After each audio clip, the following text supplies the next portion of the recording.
Sur le problème des pèlerinages, et manifestement il y a encore un problème d'encadrement qui fait que toute une série de personnes sont victimes d'arnaques, et là je pense que les législateurs belges ont encore un boulot à faire pour aider faire appliquer les lois en matière de voyage, puisqu'il y a des agréments qui se donnent, il y a des règles qui doivent être respectées, et je pense que c'est vraiment utile de dire aux pèlerins, faites attention, prenez un maximum de précautions, et pour moi c'est un peu l'occasion de voir 1 an, 2 ans après le début de leur travail, où est-ce qu'ils en sont, qu'est-ce qui a avancé et qu'est-ce qui coince encore.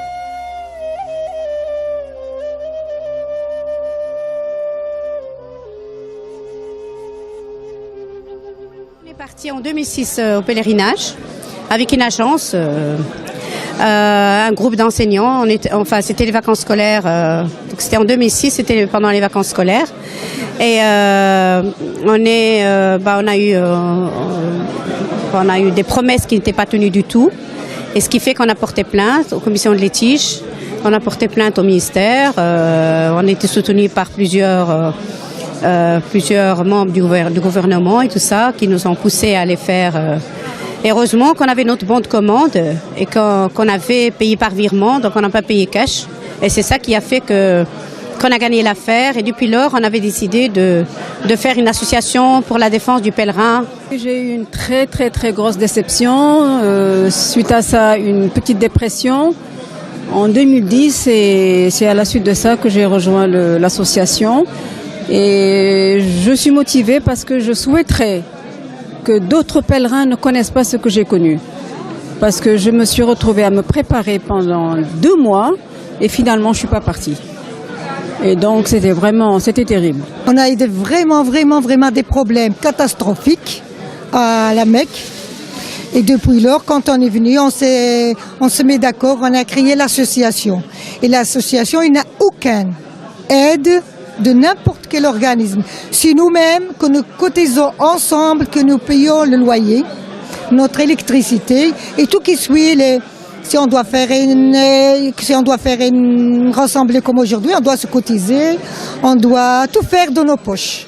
Et tout ce que je veux et tout ce que je demande au nom de tous les musulmans de la Belgique, que les prix arrêtent d'augmenter. Que les prix de pèlerinage et de l'Umrah arrêtent d'augmenter. Dans quelques années, les gens ne vont plus pouvoir aller. Quelqu'un qui est au chômage sur une année, est-ce qu'il sait mettre 5 000 € de côté? Jamais de la vie. Et alors pour un couple, il faut 10 000. Alors c'est les 10 000 qui va toucher sur une année de chômage. Donc il n'y a plus moyen d'y aller. Il faut essayer de regarder les prix. Cette rencontre, c'est un essai de la part du Centre des pèlerins musulmans de Belgique d'essayer toujours que le futur pèlerin vienne se renseigner et rentrer en contact avec l'agence avec laquelle il souhaiterait éventuellement partir. Parce que le vrai problème que nous rencontrons et que rencontrent justement les agences de voyage, c'est qu'il y a beaucoup d'intermédiaires dans le domaine. Ceci empêche le futur pèlerin d'être en contact direct avec l'agence avec laquelle il va voyager, tellement qu'il n'en sait rien. Lorsque des problèmes subsistent, des gens qui nous téléphonent de l'Arabie Saoudite parce qu'ils ont été abandonnés, ils ont des problèmes. Et quand personnellement je les questionne avec quelle agence vous êtes partis, ils sont incapables de me dire avec quelle agence ils sont partis. Ils connaissent toujours le nom de la personne qui était intermédiaire et ils vous citent un nom qui ne vous aide pas du tout. Il y a eu des problèmes cette année-là au pèlerinage et beaucoup de gens sont venus porter plainte, mais quand on leur demande avec qui vous êtes parti en parlant bien sûr de l'agence, la réponse est qu'on est parti avec monsieur tel. Donc on a beau même chercher parmi je dirais pas un petit peu les rabatteurs, mais les gens qui sont toujours en relation, qui servent d'intermédiaires, et nous avons trouvé finalement. Et on a toujours conseillé à ces gens-là de ne jamais passer par ce billet-là, mais d'aller directement vers l'agence. Donc pour nous, le but essentiel, c'est que le futur pèlerin prenne contact directement avec l'agence. Et il peut faire le choix, il peut faire la comparaison des produits que ces agences lui offrent. Voilà un petit peu le but essentiel de tout ça. Au niveau des agences de voyage, il n'y en a pas tellement. Nous avons en total 13 agences de voyage qui sont accréditées. Je pense bien sûr des agences de voyage qui ont l'accréditation et qui sont reconnues par l'Arabie Saoudite en tant que telles. Il y a bien sûr d'autres agences qui fleurissent, on les connaît, mais d'après notre vérification, ils ne sont pas reconnus, donc on ne traite pas avec ces gens-là, tant qu'ils n'ont pas de reconnaissance officielle. Parmi ces 13 agences, il y a presque la moitié qui est un petit peu 7 agences qui sont les Turcs. Les 6 autres agences, ce sont des agences, une tunisienne, enfin je dirais le patron qui est tunisien, mais les autres sont tous des Marocains. Nous, dans notre stratégie à l'avenir, c'est d'établir, comme je l'ai dit dans mon petit discours, qu'on va établir, suivant les rapports que nous recevons chaque année, suivant les témoignages, suivant l'enquête de satisfaction qu'on fait chaque année au retour des pèlerins, selon les rapports aussi que nos représentants, parce que nous avons des représentants qui partent en pèlerinage et en Umrah à chaque fois qu'il y a cet événement et qui nous rapportent un rapport détaillé de tout ce qu'ils ont vu, comment ça s'est passé. Nous pensons établir l'année prochaine, Inch'Allah, un label pour la meilleure agence. Par exemple, cette année-là, on a établi un rapport et nous avons 2 agences qui sortent un petit peu du lot. Ce sont 2 agences qui ont commencé déjà, suite à notre demande, à donner le bon de commande. C'est-à-dire les autres agences, malheureusement, jusqu'à maintenant, ils refusent de donner le bon de commande, qui est en fait pour nous un document essentiel, très important. Nous avons, il y a 2 ans, rencontré Madame la ministre Sabine Laruelle, qui a en charge les PME, et nous lui avons expliqué la nécessité d'obliger les agences de voyage à donner le bon de commande. Parce que quand vous avez un problème et que vous voulez porter plainte, comme nous l'avons fait nous, la première des choses que la commission des litiges vous demande, c'est que vous avez des preuves de voyage avec cette agence-là. Et quand vous n'avez aucun document, le problème c'est que pas mal d'agences refusent de donner, mis à part 2, le bon de commande. La plupart des agences vous demandent de l'argent espèce. Et tout ceci, lorsque nous avons voulu porter plainte, il n'y avait pas beaucoup de gens qui avaient un reçu, par exemple, de l'agence, ou bien ils ont payé via la banque.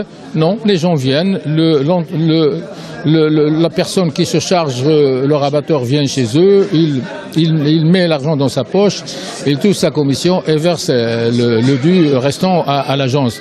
Le Hajj, le pèlerin, n'a aucun document à produire lorsqu'il y a un problème. C'est un manque d'honnêteté.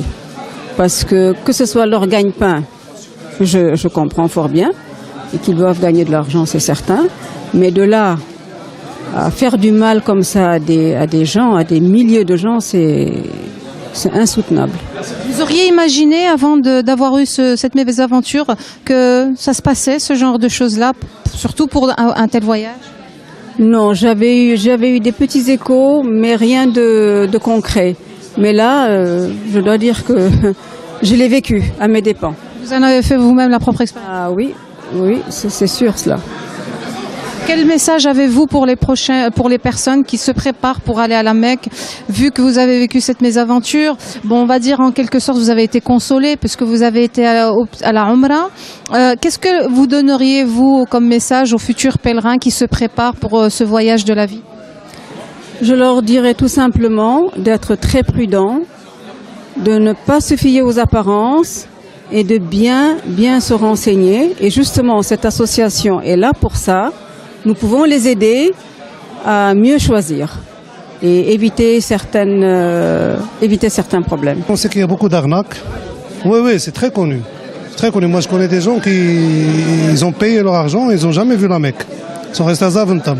C'est pour ça que nous insistons toujours, nous disons aux pèlerins, allez-y voir d'abord les agences accréditées, qui sont reconnues.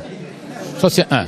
Ne partez pas avec n'importe qui, parce que lorsque vous avez un problème, là, vous êtes sur le carreau. Demandez conseil, comme tout le monde. Beaucoup de gens nous téléphonent, nous recevons des mails, nous conseillons quelle agence et qu'est-ce que vous savez sur telle agence. Est-ce que nous donnons notre avis, suivant les rapports que nous avons. Nous n'avons personnellement aucun gain dans cette histoire. Nous n'organisons ni pèlerinage ni Umrah. Nous ne sommes payés par aucune agence. Tout simplement, on essaye avec les agences de voyage qui le souhaitent, améliorer les conditions du pèlerinage. Voici un petit peu notre but.